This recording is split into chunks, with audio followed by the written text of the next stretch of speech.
You already know that having clear policies in your law practice is important. They help ensure consistency, reduce confusion, and clarify expectations. But that doesn't mean you should rush out and write a big fat policy manual.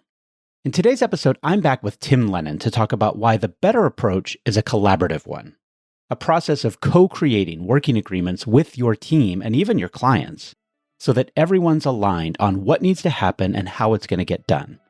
Yes, it takes a little more time up front, but the results are way more sustainable and more useful in practice. You're listening to the Agile Attorney Podcast, powered by Agile Attorney Consulting and Greenline Legal. I'm John Grant, and it is my mission to help legal professionals of all kinds build practices that are profitable, sustainable, and scalable for themselves and the communities they serve. Ready to become a more agile attorney? Let's go. All right, welcome back, everybody. I have got the pleasure of bringing Tim Lennon back on the podcast, and you all have heard Tim multiple times if you're a longtime listener, but Tim and I just co-taught sort of this first version of a new take on Agile Kanban that Tim's been thinking about for a while, and he's dragged me into his adaptive way of thinking. And this class is one we called Adaptive Kanban for Lawyers. I think it went really well. We got some good feedback from it. But one of the things that I wanted to bring Tim on is that this adaptive approach that Tim's been developing got some evolutions from some of the core Kanban concepts. And so I wanted to let you all hear from the horse's mouth what he's thinking around these evolutions. So Tim, welcome back. Thank you. Good to be back. Yeah. And let's kind of set the stage, right? So the Kanban method, which it's funny because I'm teaching the Kanban method in this podcast and I use it as sort of my core philosophy. And I refer to it sometimes. I'm not always going through it, the way that you and I learned it in the sort of certification courses that we took back in the day of these sort of 6 Kanban practices, right? Make the work visible, make policies explicit, limit work in progress, these sort of very directive mandates that come out of the methodology. And maybe let's just start by saying, because you've been coaching this a long time, longer than I have, at least in the tech world, how have those mandates performed in your experience, right? Make the work visible. Let's just go with those 3. Because I think they are kind of the initial backbone of a transition into a more agile systems thinking way of working. Yeah, so it's funny, these days, most folks that I interact with do a pretty decent job of making the work visible. Whether it's on a system or an app or a board or a combination, I feel like, at least based on my experience, that we're doing better at being able to see things and share them and align on them. And not to over amp on that, but the reason why is our brain just processes visual information better, right? So whether it's on a Kanban board, whether it's on your calendar, right? I mean, one way of making work visible is just to make an appointment for everything and put it all on there. And part of what it does, and again, not to overamp it, but with knowledge work, we don't have a sense of quantity and we don't have a sense of size. And so by making work visible when we're knowledge workers, it forces our brains to be more intentional about the commitments we make and the work that we take on, right? So that's my quick parenthetical on that. No, I love that. Completely agree. And, half of our brain is dedicated to visual information, whether it's accumulating it or processing it. So anytime that we as individuals are able to get together, align to what we see, we've got a tremendous amount of horsepower now engaged around whatever it is we're facing. And as everybody knows, diversity of thought is what gives us the best results. So visualizing that together as a group and making group decisions about it is absolutely key. Much better than it used to be. Yeah, I think that's right. And then the limit work in progress part, I'm giving the answers to the question that I asked you, but the limit work in progress part, that's the thing that becomes obvious once you make the work visible is you almost always go, oh my God, this is too much. And now I have to put some containers around it, some guardrails on it, whatever, right? Yes. I think actually it was you that said that the first time you put your board up, you get a sense of relief because you're like, oh, look, I can actually see all the work. And then your subsequent emotion is, oh my God, I can see all the work and there is too much of it, right? So there's too much. Yeah. The next idea is to limit our work in progress. And as you know, we kind of struggle with that because It's not that we don't want to, and sometimes it's not even that we know instinctively that focusing on one thing gets it done faster than trying to focus on three. But when we're confronted with the demands from customers, whether they're internal or external, managers, supervisors, bosses, directors, partners, whatever the case may be, we tend to backslide a little bit because we don't want to tell people not now or no, Yes. right? Everybody's got a sense of urgency, so it's sometimes difficult to figure out that what is.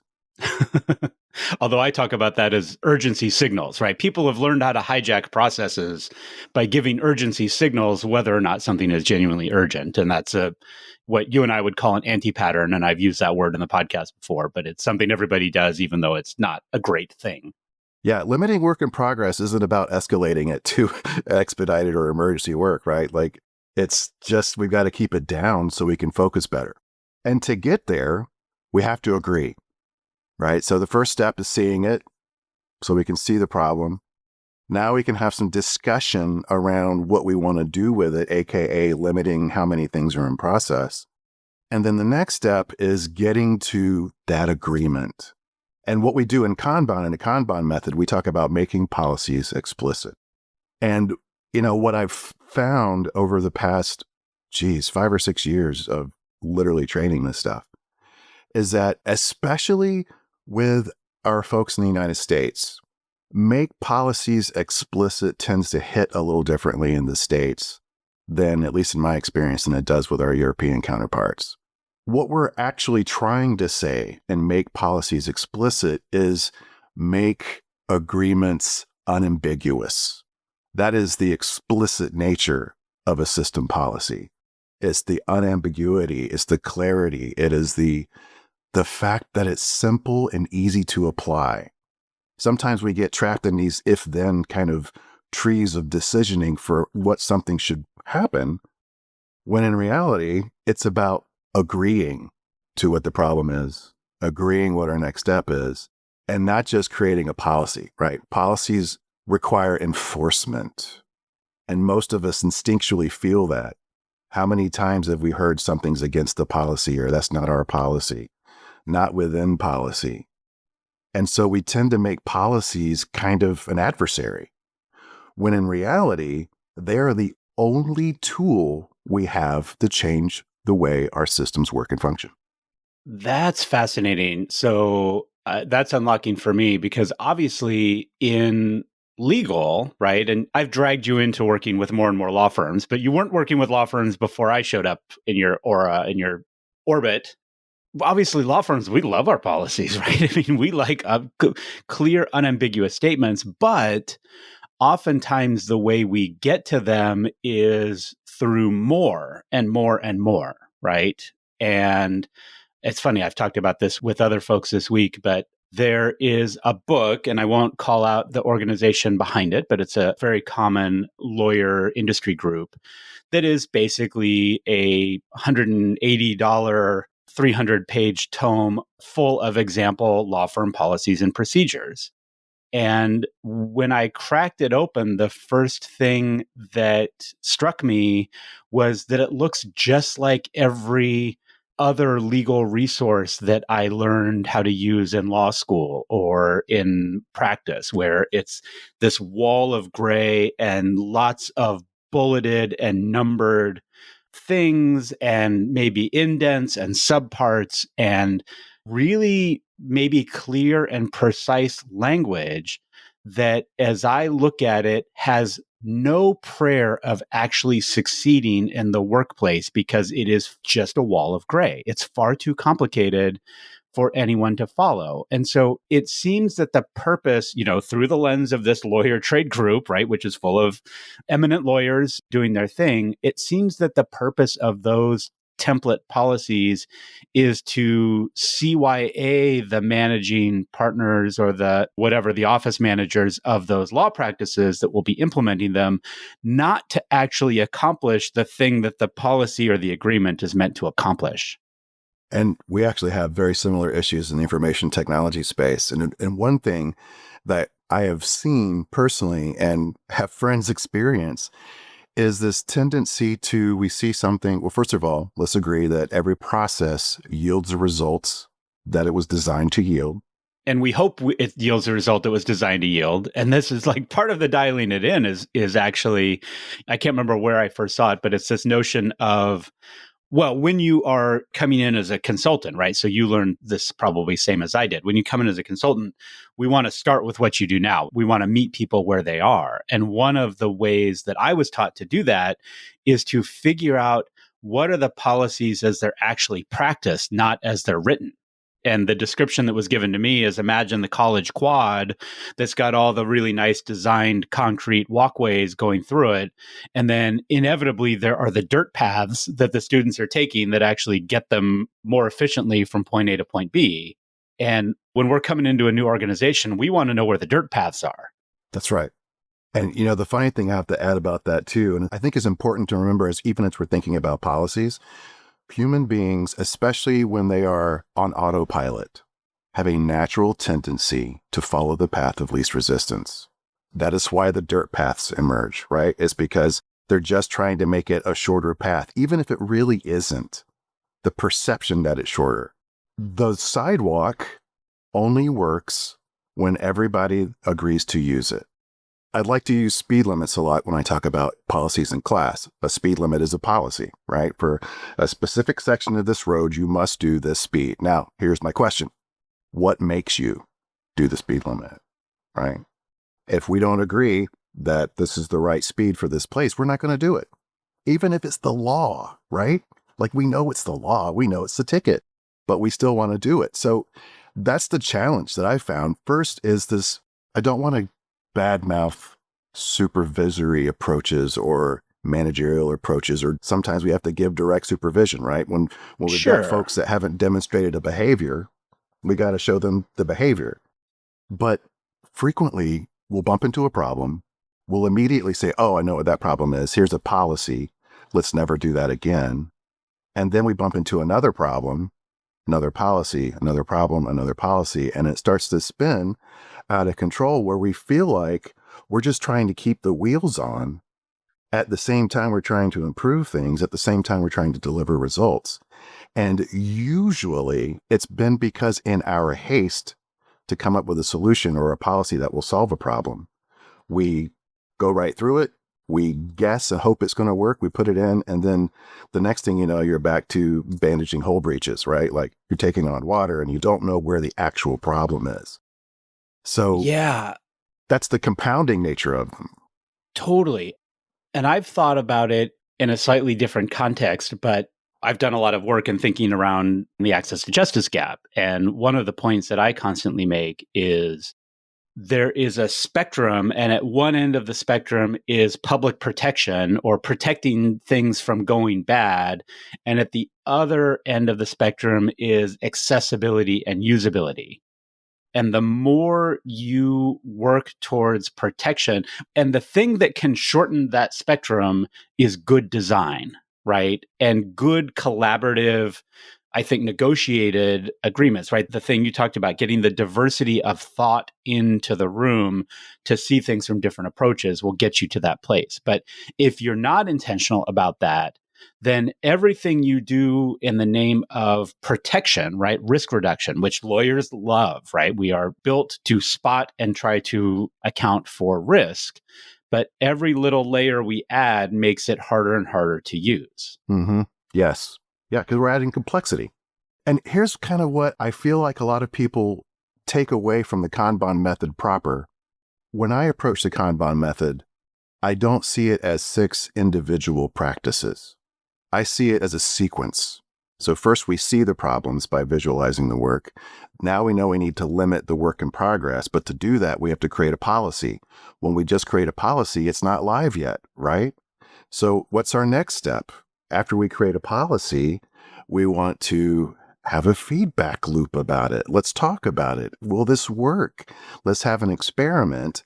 Still not live yet. That's what I'm trying to get to. It's not until we agree to improve collaboratively and evolve experimentally where we are supposed to pull up this proposed policy Maybe it's to try before you buy. Maybe it's some kind of math simulation, but whatever we can do to make sure that it's not going to be harmful from an improvement standpoint, then we agree and then we improve it. But the path to get us here has required that we have a feedback loop, AKA a meeting to discuss and align and agree. And then we've created an experiment to make sure that it's not harmful. And that's where I feel like we get stuck a lot. We can make the policy, but getting it through the agreement process, the alignment process, is where it gets hard. And then we're not as diligent sometimes. Yeah. Well, and I think in a world where people are already overburdened with work, overwhelmed by the volume, the quantity, and the type of work that they've taken on or has been pushed on them, right? I have a slide in one of my long-time training decks that I talk about the Deming cycle, right? Which is plan, do, check, act, plan, do, study, adjust, build, measure, learn. There's different ways of articulating it, but it's a cycle. So it goes round and round, right? You plan a thing, you try a little way of implementing it, right? Hopefully this safe to fail experiment that we talk about in the Agile world sometimes, but then you have to do the study and adjust part or the check, act part. And that's the completion of the feedback loop. But that's what nobody ever gets to, right? People do the plan and the do, and then the do feels like way back in my corporate life or even in when I was working for a bigger consulting firm, the thing that comes up a lot is this notion of a bias towards action, right? We want to have a bias towards action. And I don't love that framing. I understand where it comes from, but that bias towards action gets you a lot of the do, but we somehow don't consider the study adjust part or the closing of the feedback loop as part of the action, right? We think of that as something else, maybe. We need a bias towards curiosity, right? We got a bias towards action. Let's have some curiosity about the impact or the effects. Yes, Ted Lasso, right? 100%. Be curious. Yes. But it's like doing half of the scientific method, right? You gather some data, you have some ideas, you create a hypothesis, you design and execute an experiment, and then we keep on going. Well, half of the scientific method might be the new scientific method in the United States, but that's a whole different conversation. This is not a political podcast, so I won't go there. Good call. Good call. Well, basically, we're asking questions. They're not waiting around to get the answers, right? So we make the policy. Is this going to work? Yeah, I think so. And then let's do it. Yeah. Okay. Let me pull you back for a minute because the make policy explicit thing, I think one of the things that you and I have both sort of bristled at is that it's a very command and control approach, which, in a lot of law practices and a lot of businesses, that command and control approach is actually comfortable, right? It feels like it's that bias towards action. It feels efficient, right? It's like, okay, we're getting things done. We're solving this problem. We're going to do this and move on. And I will also say that even if you're taking this command and control approach, make policies explicit is better than the alternative, which is try to read each other's minds, right? I mean, and that's the actual status quo in many, many law practices, right? I sometimes joke that if lawyers are having trouble with their staff, I will say, oh, well, clearly in your job description, you must have had a line that says must have ESP, right?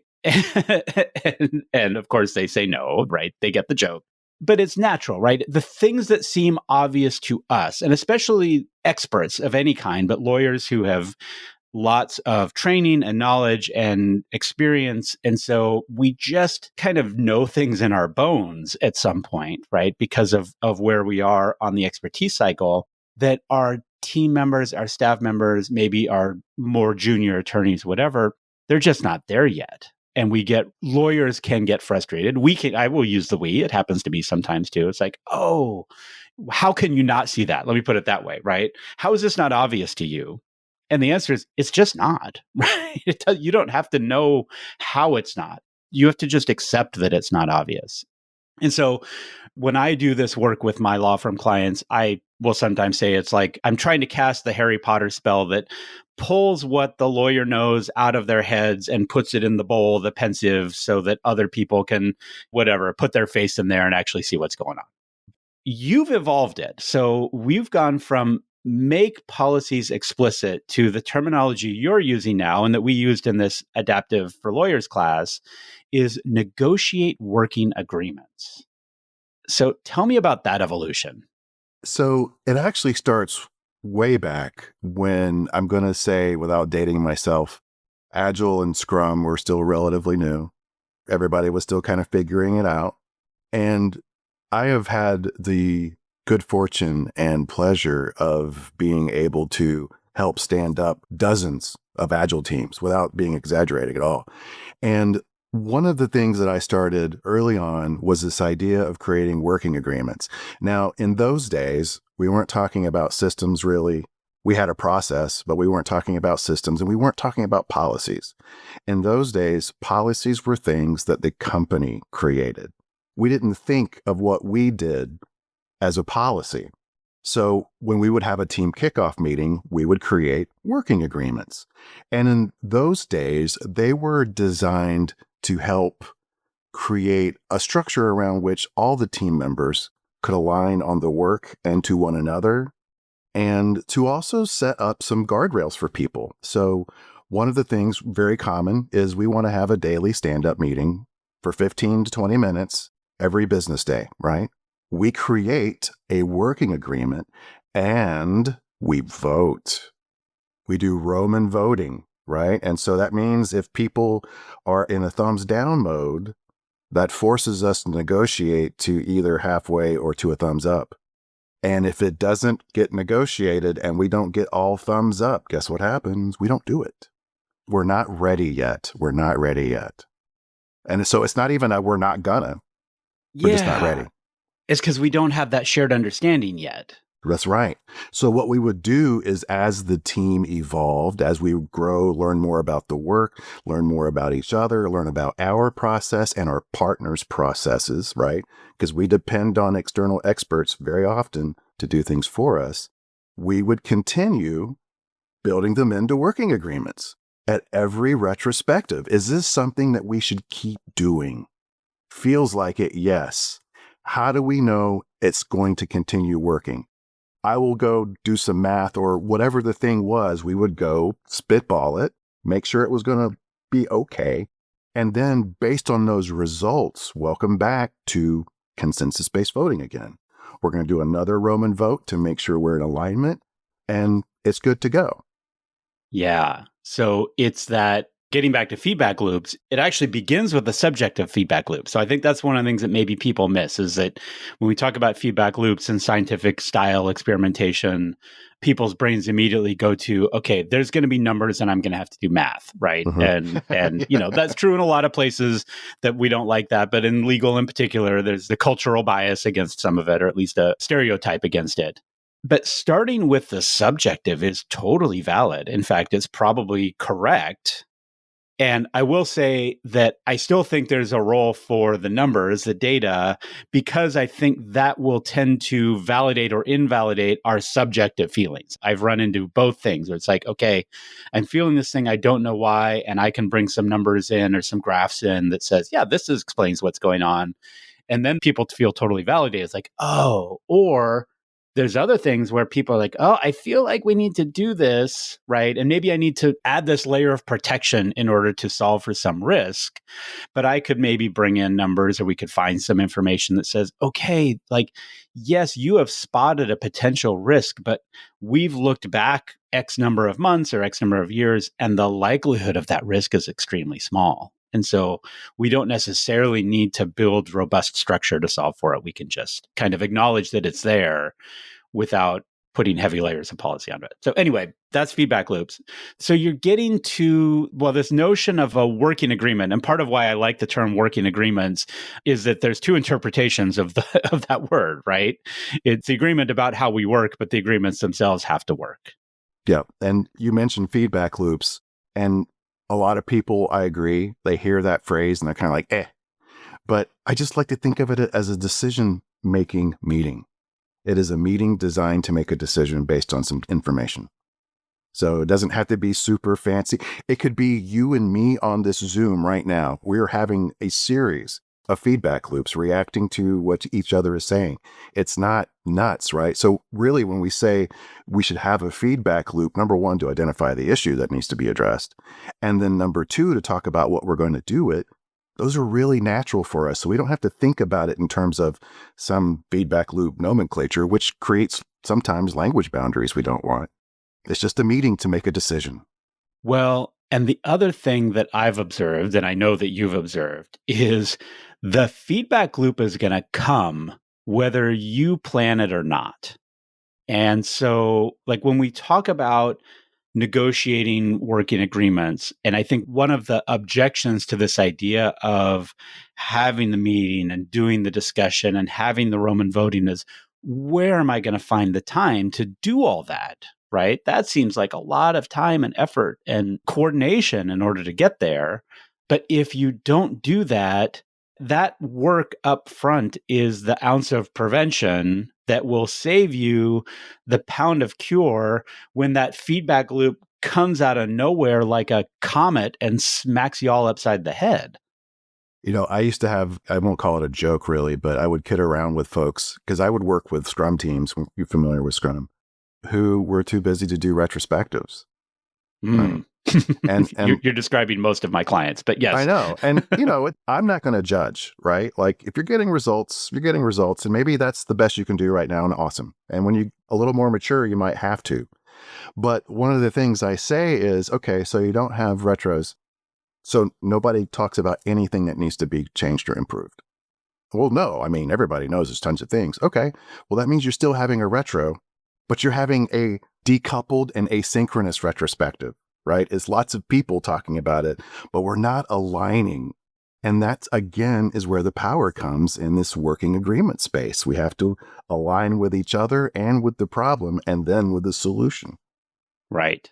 That's funny. So I'll give you an example. I recently did an on-site meeting with one of my clients, and one of my few clients here in the Portland area. So it's nice because I can go visit them and go on-site. And the stated purpose of my 3-hour presence in this law firm was going to be to roll out a thing that I'd been talking about with firm leadership.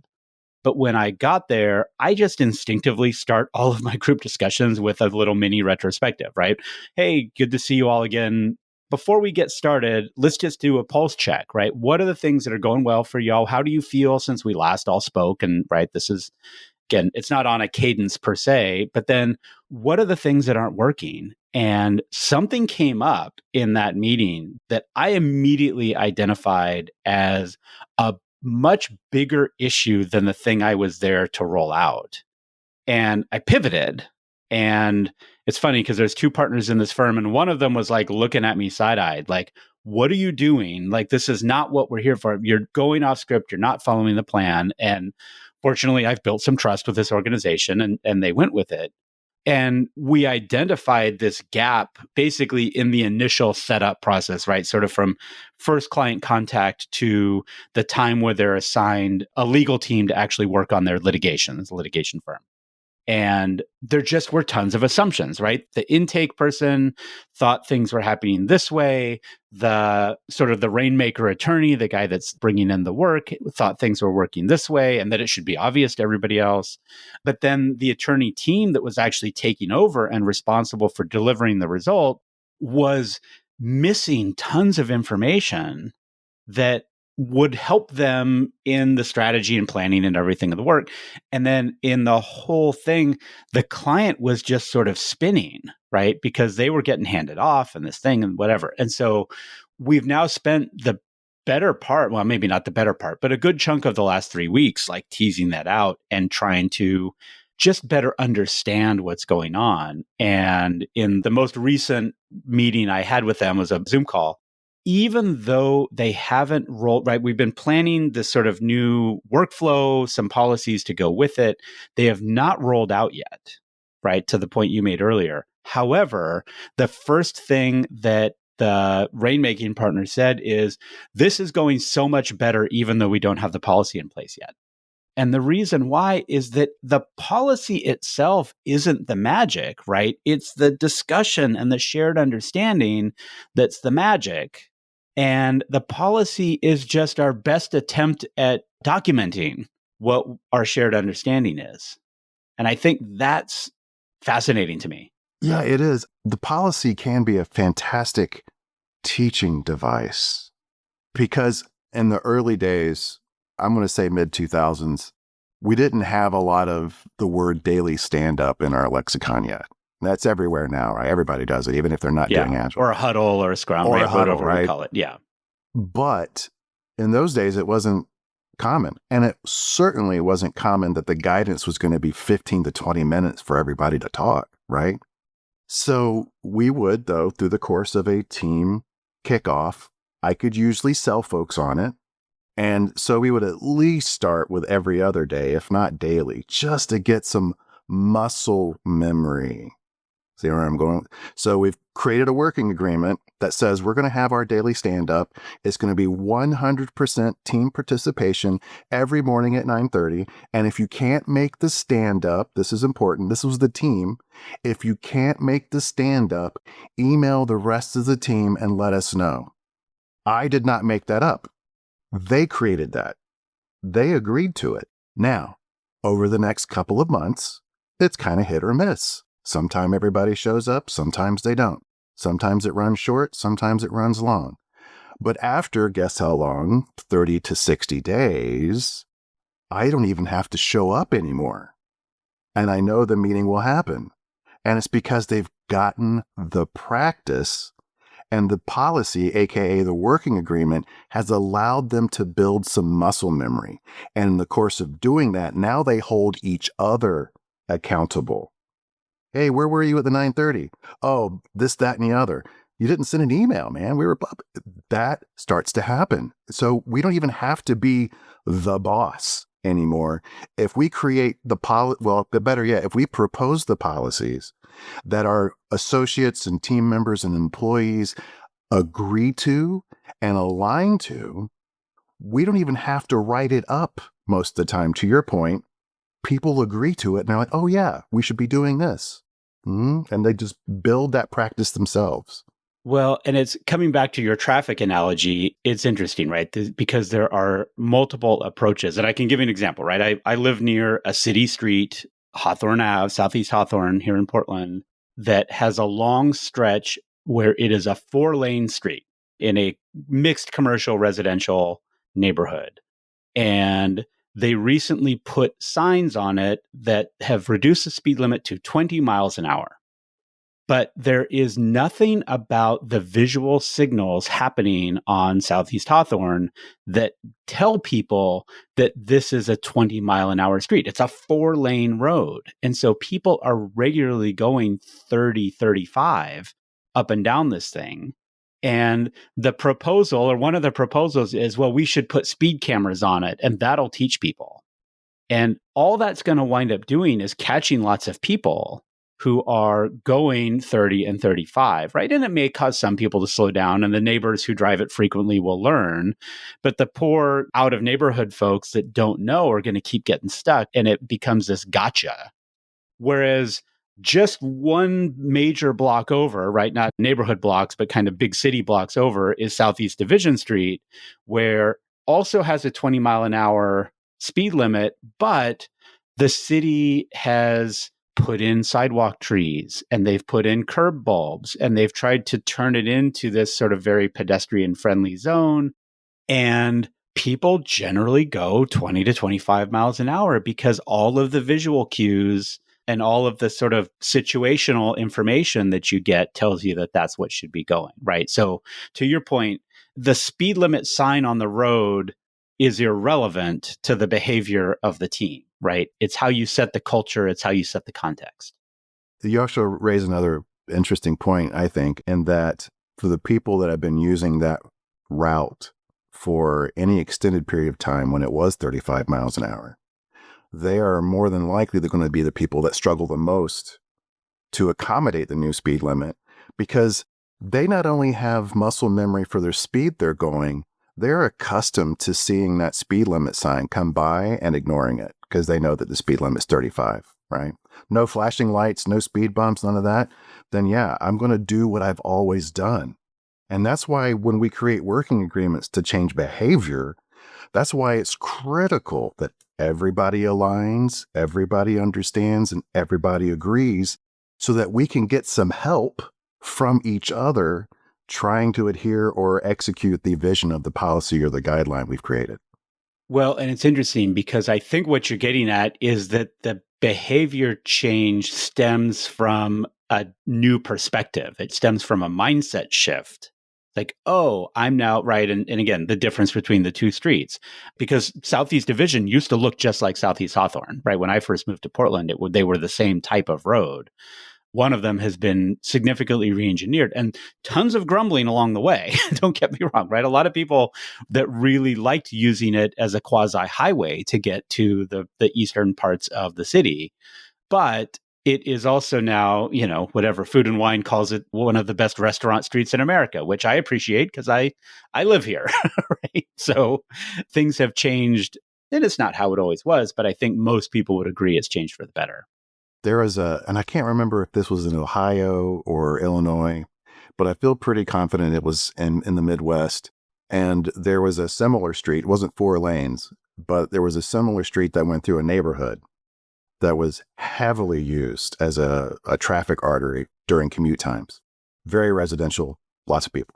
So what the city decided to do was, instead of putting up speed limit signs or speed bumps or speed cameras, they repainted the lines to make them serpentine, so that if you're going to stay in the lines, you have to slow down to make every little curve turn. And 2 interesting things I want to point out. Number 1, it had the intended effect. People absolutely slow down and follow in between the lines to get to where they're going. However, the side effect was that people found another way to exploit the traffic system, stopped using that street, and started using a street over to save time. That didn't have the squiggly lines, right? Correct, right? So that's another thing we have to be thoughtful It's about. another dirt path. Yeah, it's back to the path of least resistance, right? If we see it and we feel like it's going to cause us a slowdown or friction, if we're just working off our gut, we're going to go around it and find a different way. Well, it's funny. So that strikes me as an example of adding complexity without actually creating the mindset shift. It's like, oh yeah, we're going to try this hack or this trick. And like, sure, okay, yeah, you have to turn on your brain and think a little differently when you see squiggly lines, of course. But it's still not the shortest way from point A to point B. And so I'm going to go find it. That's right. That's right. And, they had a great alignment from the neighborhood, but not the participants. The external parts, yes. So the negotiation ultimately wasn't broad enough. Correct. Right? It wasn't inclusive enough.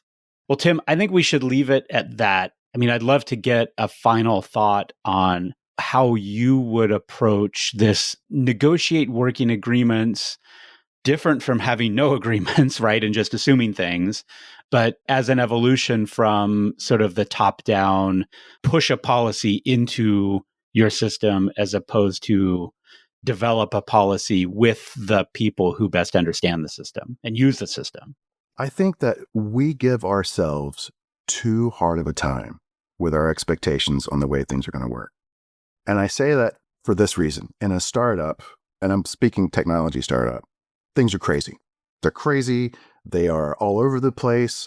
We're just trying to swim and make a little bit of profit. We don't have time to talk about policies. We don't have time to talk about Kanban boards or anything else. However, when we reach some level of competitive advantage, right, things start to level out and we're less erratic, we tend to start forming teams, because that's what humans do. We form little small social groups focused on doing the work. Yes. And they may not be official teams, but they're going to form one way or Right. another. There might be cliques. Even at that level, the organization probably still heavily depends on supervision. It still just made that transition from a little while ago where everything was the Wild West. And now we've got a little bit of order and a little bit of somebody trying to keep things, keep the temperature down. And that's okay, because that's what that organization needs in that moment. But it's when we do start creating teams with an identity, when we identify ourselves as a team member and the team's name is XYZ, that is part of our image. And then as part of that, we have a stake in improving our space. And as such, that's when the supervision and the direction, in my opinion at least, has to start dialing it back. Because as the teams become more mature, they require less supervision from higher up. And it needs to be more about vision and goals than it does about individual tactics and activities. Ideally, leadership would set the division, and a mature team creates the working agreements on how to accomplish and reach that goal. And that gets all the way back, and I'll give a quick plug, and I'll have to put the episode number in the credits or in the show notes, but I have done an episode around effective law firm policies, and the number one takeaway I hope people get from it is that your policy should have a why statement. It should begin with why we do it this way or what we're trying to accomplish, right? What's the goal here? And then the recipe is secondary. With all these things, working agreements and policies, you want a situation where even if someone doesn't follow it to the letter, they still are doing it wrong in the right direction as opposed to missing the mark entirely. Completely agree. Great. Well, Tim, thank you so much for coming back. You. We should do this more often. I mean, you and I chat all the time. We should record more of them because I think they are I don't know. I think I might like your fans too much. I feel too bad for them. Well, all right. Talk soon. All right. As always, when Tim comes on the show, there is a lot to unpack from that conversation. But here's the main thing I hope you'll take away. When you co-create working agreements with your team, and again, even with your clients, the document itself becomes secondary. And yes, of course, you should write it down. You're lawyers after all. And having something in writing helps ensure shared understanding, and it gives you something to refer back to later. But the real magic happens in the conversation, in the alignment, and the shared clarity that emerges when a group of people gets engaged around solving a problem instead of hanging out in silos. When you've had that conversation together, you'll start to see the benefits of the agreement show up in the behavior of your team, whether or not it ever gets printed out and stuffed into a policy binder. I'm also going to put in a quick plug for Greenline here. One of the things we've done is make it easy to embed your working agreements right into your Kanban card templates, so they're at your team's fingertips every time someone needs to work on the task represented by that card. These aren't just generic task titles or to-do lists. They're useful tools just in time that help ensure the quality and consistency of your firm's work product, regardless of who's doing the work. If you'd like to see what I'm talking about and why this can be such a more effective way of working together, head over to greenline.legal and click the Request a Demo button. Or if you just want to chat directly with me about how to engage your team around this more collaborative approach, shoot me an email at john.grant@agileattorney.com and we'll set up a call. As always, this podcast gets production support from the wonderful team at Digital Freedom Productions, and our theme music is Hello by Lunara.